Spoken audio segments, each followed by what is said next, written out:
Hello students, welcome to the Padho education. आज हम eight grade अभ्यास पुस्तिका पर्यावरण अध्ययन कक्षा 5 का पाठ 5 करेंगे, जिसका नाम है बीज बीज बीज।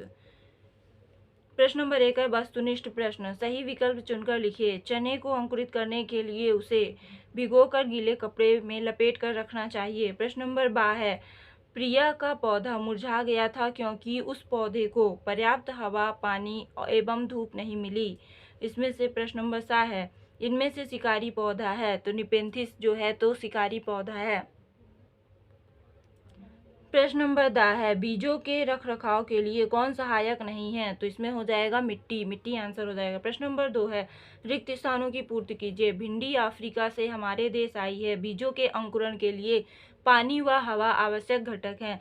शिकारी पौधों का भोजन कीड़े होते हैं। उड़ने वाले बीज स्वयं बिखरने और उगने वाले होते हैं। पौधों के बीज स्वयं हवा और जानवरों के माध्यम से दूर दूर तक पहुंच जाते हैं। प्रश्न नंबर 2 है कौन कौन से खेल आप बीजों से खेल सकते हैं। आम के बीज से बाजा बनाया जा सकता है। बिना बीज के उगने वाले किसी एक पौधे का नाम लिखो, तो मनी प्लांट या आलू में से एक लिख दीजिएगा। हवा में उड़कर बिखरने वाले बीज कैसे होते हैं। हवा में उड़कर बिखरने वाले बीज हल्के होते हैं। प्रश्न नंबर 5 है प्रिया और मनोज को के शिक्षक ने उन्हें चने को अंकुरित करके लाने के लिए कहा। प्रिया के बीज अंकुरित हो गए परंतु मनोज के नहीं। प्रिया ने मनोज को बीज के अंकुरण के लिए क्या सलाह दी होगी, लिखिए। प्रिया ने मनोज को बीज के अंकुरण के लिए सलाह दी होगी कि पहले चने को भिगो लें, फिर उसे गीले कपड़े से बांध लें। प्रश्न नंबर 6 है चित्र को देखकर प्रश्नों के उत्तर लिखिए। यह चित्र किस पौधे का है। यह चित्र निपेंथिस का है। इस पौधे का भोजन क्या होता है। इस पौधे का भोजन कीड़े होते हैं।